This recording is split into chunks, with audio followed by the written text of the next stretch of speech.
하나님 말씀 마태복음 5장 7절을 봉독하겠습니다. 긍휼히 여기는 자는 복이 있나니 그들이 긍휼히 여김을 받을 것임이요. 아멘. 오늘도 함께 예배 주님의 이름으로 축복합니다.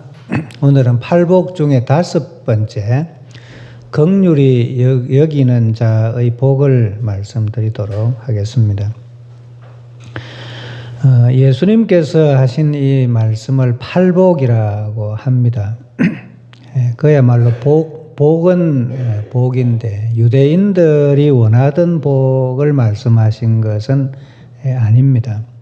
유대인들 중에는 가난한 자들도 많았고 또 불평등 가운데 분노하는 사람들도 많았습니다. 예수님께서 심령이 가난한 자가 복이 있다. 또 애통하는 자가 복이 있다. 여러분, 가난한 사람한테 가난한 것이 복되다고 하는 것이 과연 듣는 사람이 듣기에 그렇게 기쁜 마음으로 받을 수 있는 말씀이겠어요? 우는 사람한테 우는 것이 복되다고 하면 과연 마음이 위로가 되겠느냐 하는 거죠. 오늘 이 팔복 중에 5번째 복인 그 긍휼히 여김의 복도 마찬가지입니다.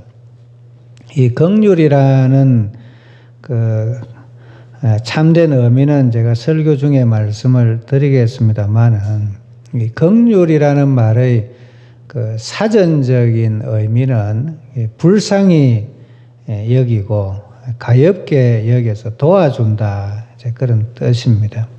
이 문자적인 뜻만 두고 보면 권력이나 부를 가진 사람이 베풀 수 있는 것이 긍휼입니다. 당시 유대인들은 힘과 권력을 갖지 못했기 때문에 로마인들에게 정복당했습니다. 또 로마인들에게 지배를 받는 식민지 백성으로 살고 있었던 거죠. 그래서 유대인들은 그 힘과 권력을 가지고 오시는 메시아를 기다렸습니다. 메시아가 오시면 유대인들을 해방시켜 주시고 또 로마인들을 다스리게 해 주실 것이라는 소망을 가졌습니다. 예수님을 따라서 나와서 이 말씀을 듣는 사람들도 예외가 아니고 그들에게 그런 소망이 있었어요. 우리에게 힘과 권력이 있으면 긍휼 같은 거는 그때 베풀어도 되지 않느냐 그런 생각을 했겠죠.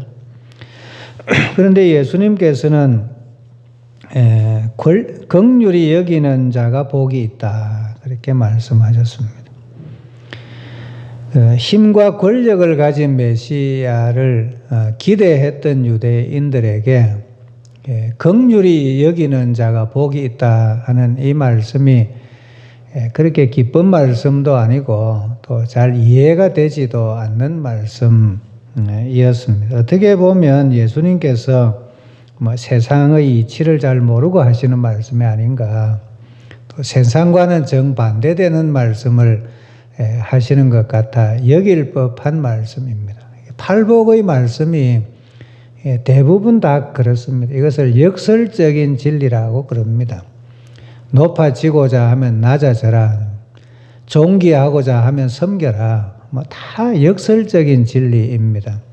오늘 이 긍휼히 여기라는 말씀도 사실은 이 말씀이 주는 그 역설적인 진리를 우리 이해하지 못하면 이 말씀은 그렇게 복음이 아니게 들립니다.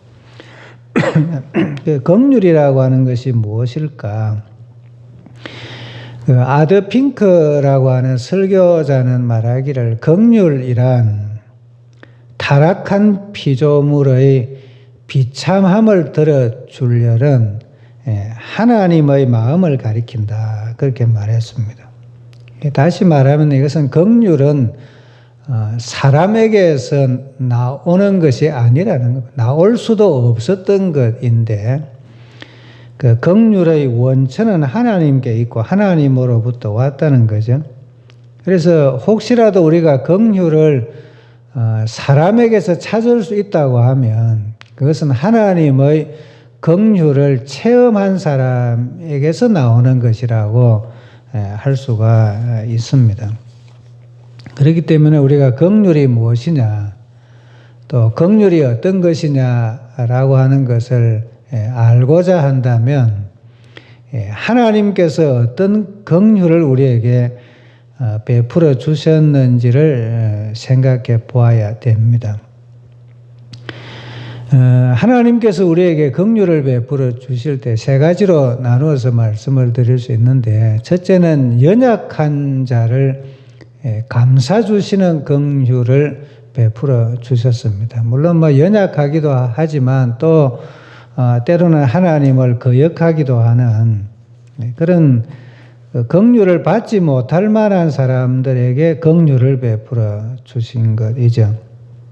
이 긍휼이 여긴다는 이 말이 헬라어로 엘레몬이라는 말입니다. 동사는 엘레몬이고 명사는 조금 다른 형태를 가지는데 그 뜻은 창자가 끊어질 것 같다, 그런 뜻이라고 합니다. 그래서 거기에서 이제 연민을 느낀다 혹은 동정심을 가지고 사람을 본다, 그런 뜻이 있습니다. 하나님께서 우리의 연약함과 죄악됨과 또 그 결과로 당하게 되는 모든 비참함을 다 알고 계시는 분입니다. 그걸 하나님의 전지하심이라고 합니다. 거기에 대해서 하나님은 그 연약함과 죄악됨과 비참함을 아시고 동정하십니다. 창자가 끊어질 것 같은 연민을 가지고 우리를 보십니다. 그리고 그것을 아시고 동정만 하시는 것이 아니고 그 연약함과 비참함으로부터 우리를 자유롭게 해 주시려고 실제로 행동을 하십니다. 행동까지 하는 이것을 하나님의 긍휼히 여겨주심이라고 합니다. 구약에 사용된 그 용어 긍휼히 여긴다는 말은 히브리어로 라함이라고 하는 단어인데 이것도 같은 의미입니다. 내장 혹은 장기, 좀 더 구체적으로는 그 여성의 자궁이라는 말에서 유래가 된 동사입니다. 우리가 히브리어는 그 신체 부위를 표현하는 말을 사용해서 인간의 감정을 표현을 합니다. 그래서 내장이 움직이는 듯한 마음으로 사람을 불쌍히 여긴다 하는 뜻도 있고, 또 산모가 그 태 속에서 자라나고 있는 어린 아이를 잘 보호해 준다, 그런 의미도 있습니다. 물론 산모가 보호하는 것이기도 하지만 실제로는 그 산모의 태 속에서 아이가 10달 동안 보호를 받고 이제 성장을 하게 되는 것이죠. 그래서 이제 히브리어에서 긍휼히 여긴다는 말이 이제 이와 같은 그 의미를 가지고 있습니다. 그런데 이게 이제 구체적으로 그 실제적인 예에서 가장 잘 보여주는 성경이 호세아서입니다. 구약 성경 호세아서에 긍휼이라고 하는 말이 가장 많이 사용이 됐습니다. 하나님께서 당신의 긍휼을 보여주시기 위해서 호세아라고 하는 한 인물을 들어서 사용을 하세요. 그는 선지자인데 하나님의 말씀을 전하는 선지자를 불러서 그 음란한 여인인 고멜을 취하여서 결혼을 하라, 그렇게 말씀을 하십니다. 호세아가 순종해서 그 고멜을 데려다가 자녀를 낳습니다. 근데 그 이름을 보면 아마 그 자녀도 호세아의 자녀가 아니었던 것 같아요. 이름이 다 로자가 붙습니다. 로암미, 내 백성이 아니다. 그 말은 호세아 네 자식 아니다, 그 말인 것 같아요. 로루하마, 긍휼히 여김을 받지 못할 자식이다. 그래서 그런 이름을 붙여주면서 그렇게 겨우겨우 살다가 또 고멜이 바람이 나서 또 집을 나갑니다. 그래서 가서 잘 살면 좋은데 또 버림을 받았는지 노예시장에 팔려 나왔어요. 하나님께서 호세아에게 말씀합니다. 고멜이 노예시장에 팔려 나왔으니 네가 곡식을 술에 싣고 돈을 챙겨가지고 가서 몸값을 가지고 가서 고멜을 값을 주고 사오느라. 그리고 다시 아내로 맞이해서 사랑하여라. 그렇게 말씀을 하십니다. 하나님께서 무언가를 보여주시기 위해서 이 호세아라는 인물과 고멜이라고 하는 인물을 상징적으로 이제 들어서 보여주신 거예요. 무엇을 보여주시려고 그렇게 하셨을까요? 하나님의 긍휼을 보여주시려고 그런 거예요. 호세아서 11장 8절에 보면 내 마음이 내 속에서 돌이키어 나의 긍휼이 온전히 불붙듯 하도다. 그렇게 말씀을 하셨습니다. 하나님의 긍휼한 마음을 그렇게 표현하신 것입니다. 이스라엘 백성들은 하나님을 섬기지 않고 우상을 섬겼거든요. 하나님이 주시는 곡식 가지고 우상에게 가서 제사 지내고 하나님이 주시는 좋은 포도주 가지고 우상 앞에 가서 또 제물로 드리고 그렇게 합니다. 그게 영적으로 말하면 간음죄를 범하고 있는 것과 같은 이스라엘 백성들입니다. 그런데도 하나님께서 그 이스라엘 백성들을 긍휼히 여기신다. 그걸 호세아라고 하는 인물을 통해서 보여주신 것입니다. 하나님께서는 우리들도 이와 같이 긍휼히 여겨주신다는 사실을 우리는 알아야 됩니다. 하나님은 연약한 자, 때로는 하나님을 사랑하지 않는 사람들조차도 이와 같이 긍휼히 여겨주십니다. 두 번째 하나님의 긍휼의 특징은 오래 참으신다는 거예요. 오래 참으시는 긍휼입니다. 우리를 향한 하나님의 긍휼이 여기심이 그와 같이 오래 참는 긍휼입니다. 얼마나 오래 참으시는가? 죄인들이 회개하고 돌아올 때까지. 또 우리가 예수님을 믿는다고 해도 하나님 보시기에 온전하지 못한 점들이 참 많은데 우리가 천국에 갈 때까지 계속해서 오래 참으시는 긍휼을 보여주십니다. 어찌 보면 영원히 계속되는 긍휼이라고 말할 수 있습니다.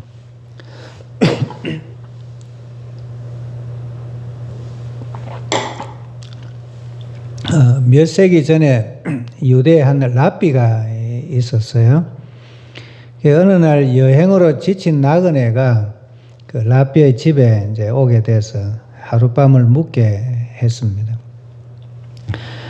식사를 마칠 때쯤 돼서 랍비가 선생님 매우 고령이시군요 하고 나그네에게 나이에 관해서 이제 질문을 했더니 나그네가 대답을 하기를 그렇죠. 벌써 나이가 100살이 다 돼 갑니다. 그렇게 대답을 합니다. 그 대화를 하던 중에 이제 랍비는 나그네에게 자기 신앙에 대해서 말하면서 그 하나님과의 관계에 대해서 질문을 했습니다. 그러자 나그네가 말하기를 나는 하나님을 믿지 않습니다. 나는 무신론자입니다. 라고 대답을 하는 겁니다. 이 말을 들은 랍비가 화가 나서 나는 무신론자를 내 집에서 하룻밤 묵게 할 수가 없습니다. 그래서 집에서 나가 주십시오. 이렇게 해서 나그네를 집 밖으로 내보냈어요. 여행에 지친 나그네가 아무 말도 하지 않고 다리를 절뚝거리면서 밖으로 나갑니다. 밖은 이미 해가 져서 어두컴컴한 그런 이제 밤중이 다 됐는데 랍비가 이제 나그네를 쫓아낸 뒤에 문을 닫고 자리에 앉았어요. 그 앞에는 촛불이 켜져 있고 그 랍비니까 구약 성경이 놓여 있었죠. 그때 그에게 이런 음성이 들리는 것 같아요. 아들아, 너는 어찌하여 나그네를 내쫓았느냐. 그런 음성이 들리는데 했어요. 랍비가 대답하기를 저 나그네는 자기가 무신론자라고 하지 않아요? 저는 무신론자를 제 집에서 묵게 할 수가 없습니다. 그래서 내쫓았습니다. 하고 하나님 앞에 대답을 합니다. 그때 하나님께서 말씀하시기를 아들아, 나는 그를 100여 년 가까이 되도록 용납하고 참아 주었는데 너는 고작 하룻밤을 못 참느냐. 그런 음성이 그에게 들렸어요. 듣고 보니까 참 기가 찬 말씀이죠. 그래서 그 음성을 듣고 랍비는 즉시 자리에서 일어나서 어둠 속을 뚫고 달려가 나그네를 따라잡았다고 합니다. 그리고 그 나그네를 다시 집으로 데려와서 마치 오랜 세월 동안 만나지 못했던 친구를 만난 것처럼 형제처럼 친절하게 대접해 주었다. 이제 그런 이야기가 있습니다. 유대인들이 다 특히 탈무드에는 지혜로운 그런 글들이 많으니까요. 하나님의 오래 참으심이 우리 사람과는 비교도 할 수 없다. 그런 뜻이죠. 물론 나그네에게만 그렇게 오래 참으셨겠어요? 랍비는 부족함이 없었을까요? 우리는 그렇지 않나요? 하나님께서는 지금도 비 내릴 때 예수 안 믿는 사람은 조금 맞아라 그러고 예수 믿는 사람에게는 조금 더 내려주시고 그런 법이 없으시잖아요. 하나님은 오래 참으시는 긍휼, 우리의 모습에 상관없이 그렇게 참으십니다. 이것이 결국은 사람을 변화시키는 능력입니다. 디모데전서 1장 15절로 16절에 보면 사도 바울이 이렇게 고백을 합니다. mit보다 모든 사람이 받을 만한 이 말이여 그리스도 예수께서 죄인을 구원하시려고 세상에 임하셨다 하였도다. 죄인 중에 내가 괴순이라. 그러나 내가 긍휼을 입은 까닭은 예수 그리스도께서 내게 먼저 일체 참으심을 보이사 후에 주를 믿어 영생 얻는 자들에게 본이 되게 하려 하심이라. 이 본이 되게 하심이라는 말은 사도 바울이 내가 잘했다는 말이 아닙니다. 나는 하나님의 교회를 박해하고 예수 믿는 사람은 감옥에 집어넣고 때로는 죽는 걸 보면서 잘 죽었다고 박수치고 그렇게 했던 정말 버림받아 마땅한 죄인인데 하나님께서 내가 그렇게 박해자로 살 때 너무너무 오랫동안 참아주셨기 때문에 내가 이 자리에 있습니다. 그 고백을 하고 있는 거이거든요. 그 오래 참으시는 긍휼이 있었기 때문에 박해자였던 사울이 정말 역사의 길이 남는 많은 교회를 세우고 하나님의 성경 말씀 13권이나 기록한 그 바울이라는 인물이 되지 않았어요? 하나님의 오래 참으시는 긍휼입니다. 복음성가 가사 중에 이런 그 내용이 있습니다. 주의 인자는 끝이 없고 주의 자비는 무궁하다. 아침마다 새롭고 늘 새로우니 주의 성실이 큼이라. 지금도 변함없이 아침마다 태양은 떠오르고 이슬은 내리고 때를 따라 비는 내리고 하나님께서는 변함없이 우리에게 긍휼을 베풀어 주십니다. 세 번째로 이 긍휼이란 하나님의 긍휼은 원수를 위해서 독생자를 주시는 긍휼입니다. 이 긍휼이라고 하는 한자어가 오늘날 그 성경에서 주로 사용되지 별로 잘 쓰이지 않는 용어이거든요. 이 긍휼이라는 말에 이제 긍자는 자랑한다 그런 이제 긍자인데 이것이 그 창모자하고 지금금자로 이루어진 말입니다. 그래서 이 표현을 하자면 그 사람이 창을 들고 지금이라도 공격하려는 모습을 나타내는 것이 이 긍자라는 한자의 뜻입니다. 그러면 휼자는 이제 불쌍히 여긴다 그런 말인데, 이 휼자는 마음 심변의 피혈자예요. 그래서 이제 그 심장에서 피가 흐른다, 뭐 그렇게 해석을 할 수도 있는 한자어인데, 이 두 단어가 절대 어울리는 단어가 아닙니다.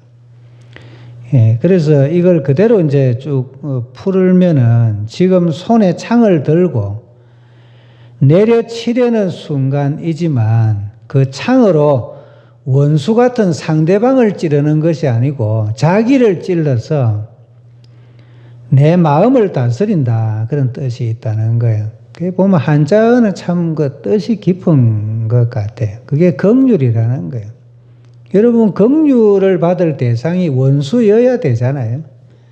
창으로 찔러 죽여야 마땅할 만한 그런 아주 못된 사람을 앞에 두고 있어야 긍휼을 베푼다고 할 수 있거든요. 그냥 나를 사랑하는 사람을 사랑해 주는 건 그냥 사랑이죠. 긍휼이 아니잖아요. 그런데 그렇게 하려고 하면 내 심장을 먼저 찔러야 된다는 거거든요. 그게 한자어의 의미입니다. 그 긍휼 중에 가장 큰 긍휼이 뭔가요? 예수님께서 사람의 몸으로 이 땅에 오신 겁니다. 이건 하나님께서 우리를 법대로 하려고 하면 그냥 보좌에 앉으셔서 심판만 하시면 되는 일이고 벌만 내리시면 되는 일이죠. 여기까지 오실 필요가 없으시잖아요. 우리를 비판하려고 오신 것도 아닙니다. 우리를 긍휼히 여기시고 이 땅에 오셔서 우리를 위해서 물과 피를 다 흘려주시고 우리를 긍휼히 여겨주시는 겁니다. 골로새서 1장 21절로 22절을 보면 전에 악한 행실로 멀리 떠나 마음으로 원수가 되었던 너희를 이제는 그의 육체의 죽음으로 말미암아 화목하게 하사 너희를 거룩하고 흠없고 책망할 것이 없는 자로 그 앞에 세우고자 하셨다라고 말씀을 합니다. 이것이 하나님의 긍휼입니다. 저와 여러분도 하나님의 긍휼이 여기심 때문에 이 자리에 있는 줄로 믿습니다. 긍휼의 근원은 하나님에게 있는 거예요. 우리는 그 긍휼을 이제 받은 사람들입니다. 하나님의 긍휼이 여기심을 받았기 때문에 마땅히 우리도 다른 사람들을 긍휼히 여겨야 하고 또 여길 수 있는 사람이 됐습니다. 그리고 긍휼히 여기는 사람에게는 긍휼히 여기는 복을 주신다. 여김을 받는 복을 주신다 그랬어요. 긍휼히 여김을 받는 복이 어떤 복일까? 첫째는 이제 긍휼히 여기시는 하나님을 인격적으로 만날 수 있습니다. 시편 18편 25절에 보면 자비로운 자에게는 주의 자비로우심을 나타내 주신다 그랬어요. 이 자비라는 말이 이제 긍휼이라는 말이거든요. 근데 하나님의 긍휼을 실천하는 사람이 되려고 할 때 그때에 우리를 긍휼히 여기시는 그 놀라운 사랑을 체험하게 된다는 뜻입니다. 우리가 하나님을 믿고 예배 드리면서 받는 은혜도 있습니다. 그러나 정말 하나님의 큰 사랑은 어떤 때 경험하게 되느냐?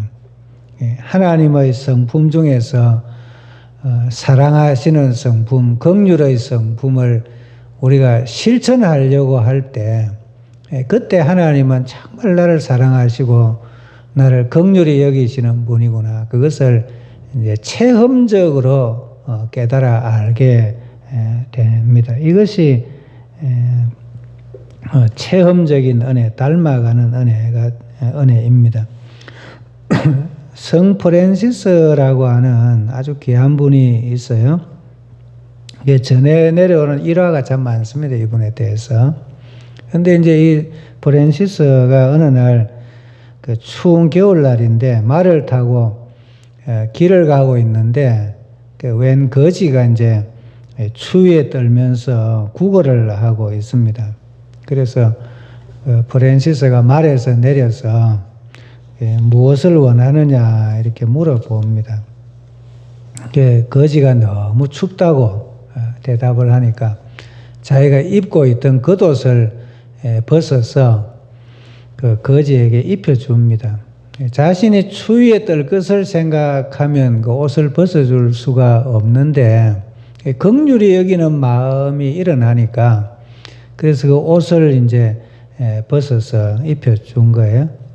그런데 이제 거지가 계속해서 옷을 입어도 떨면서 프랜시스에게 옷을 입어도 추우니 나를 꼭 껴안아 주세요. 그렇게 요구를 합니다.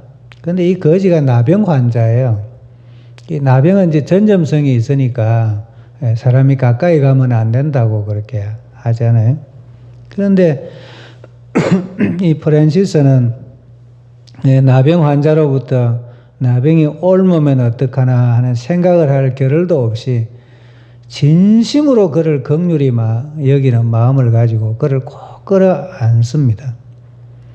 그런데 그 사랑으로 끌어안았던 거지가 뜻밖의 사라져 버렸어요. 참 기이한 일이 일어났습니다. 이어서 하늘에서 음성이 들리기를 네가 이처럼 나를 사랑하는 것을 내가 이제야 알겠다. 그런 음성이 들렸다 그래요. 성 프랜시스에 관한 그 일화 중에는 참 요즘 그 참 신비한 일들이 많습니다. 그러나 이제 우리가 이 성 프랜시스를 통해서 배우는 게 참 많아요. 하나님의 긍휼히 여기는 그것은 언제 알 수 있느냐? 우리가 하나님의 긍휼을 진심으로 실천하려고 할 때 주님께서 나를 얼마나 사랑하셨는지 우리가 깨닫게 된다는 거예요. 우리나라에도 그 손양은 목사님이라고 사랑의 원자탄이라고 하는 그 별명을 들은 귀한 목사님이 계시잖아요. 저는 감히 그 이름을 제가 들기도 참 부족한데 그 여수에 가면은 그 애양원이라고 나환자들 그 모여서 있는 곳이 있습니다. 참 의료시설도 참 열악하고 그러다 보니까 그 환자의 환부에 그 고름을 입으로 빨아서 치료를 해 줬다는 그런 일화도 있잖아요. 이게 사랑의 원자탄입니다. 그렇게 귀한 사랑을 실천하니까 하나님께서 나병 환자보다 더 더러운 나를 구원하셨구나. 그 사랑을 깨닫게 되는 거이거든요. 사실 우리가 하나님 보시기에 얼마나 추한 죄인이었습니까? 이와 같이 하나님의 긍휼을 실천한 성 프랜시스가 하나님의 사랑을 깨닫고 전파하는 그런 이제 인물이 됩니다. 우리가 이 하나님의 긍휼을 베풀면 사람들로부터도 긍휼히 여김을 받는 사람이 됩니다. 이 다윗은 역사의 길이 남는 아주 훌륭한 왕이고 그가 세운 나라가 근 500년 가까이나 지속된 역사의 유례가 없는 정말 귀한 은혜를 받았잖아요. 근데 다윗은 그 사울 왕의 미움을 받아서 몇 번이나 죽을 고비를 넘겼습니다. 창을 던져서 죽이려고 한 것도 몇 번이고 군사들을 이끌고 나와서 그렇게 붙잡으러 다니고 그렇게 합니다. 근데 다윗이 사울 왕을 죽일 기회가 있었지만은 그를 살려줍니다. 사실 다윗이 약자잖아요. 박해를 받는 사람인데 그 강자인 사울 왕에게 긍휼을 베풀었습니다. 나중에 이제 사울 왕이 죽고 난 이후에 온 나라 백성들이 다 다윗에게로 몰려옵니다. 그리고 그를 왕으로 추대하면서 우리를 다스려 주세요. 그렇게 말을 합니다. 그 이스라엘 지파들 중에는 다윗을 원수같이 대했던 베냐민 지파도 있거든요. 사울 왕이 베냐민 지파 출신이니까 그 같은 지파 출신 그 사람들이 다윗을 얼마나 많이 이간질도 하고 그렇게 했을까요? 근데 그 베냐민 지파 사람들이 왜 다윗에게 와서 왕되어 달라고 그래 했을까요? 다윗이 긍휼히 여기는 사람인 걸 알았으니까요. 저분에게 온전한 인격이 있구나. 나라를 다스려서 평안하게 할 분이구나. 귀한 어른이구나. 그걸 알았기 때문에 다 다윗에게 와서 복종을 합니다. 다윗은 왕이 되었을 때에도 사울 왕의 자손들에게 긍휼을 다 베풀어 줍니다. 옛날에는 다 한 왕가가 몰락하면 아주 그냥 자손의 자손까지도 다 죽이던 그런 시대였거든요. 다윗은 그렇게 하지 않았어요. 다윗 왕이 나라를 잘 다스린 비결이 힘으로 다스린 것이 아닙니다. 긍휼을 가지고 나라를 다스렸기 때문에 그 나라가 평안하고 복된 나라가 된 줄로 믿습니다. 우리들은 긍휼의 힘이 권세보다도 더 강하다고 하는 사실을 알아야 돼요. 결국은 힘으로 군사력으로 압제하던 로마는 망했지만 하나님의 긍휼을 베풀었던 기독교 신앙이 로마를 다 지배하고 거꾸로 뒤집어 버렸잖아요. 그래서 이 세상은 긍휼이 다스리는 세상이 되고 있습니다. 이것이 예수님의 역설적인 진리예요.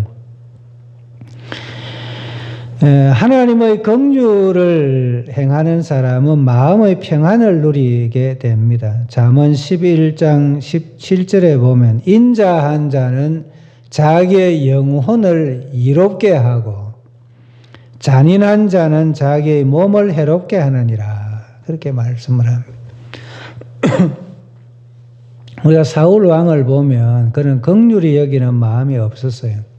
이 마음속에 원한을 품고 그저 창을 들고 어찌하면 다윗을 죽일까 그런 생각을 했는데 그 마음에 악한 영에 의해서 다스림을 받아서 늘 미친 사람처럼 살았습니다.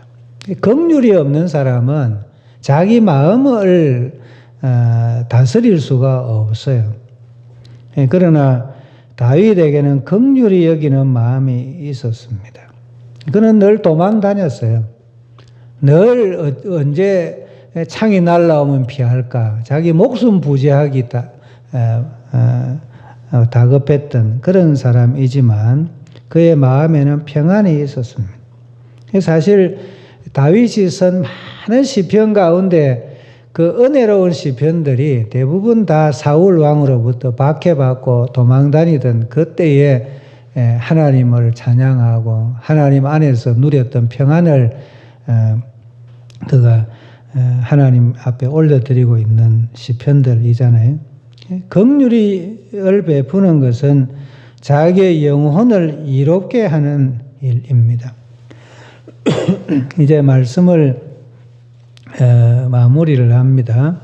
긍휼은 사람에게서 나오는 것이 아닙니다.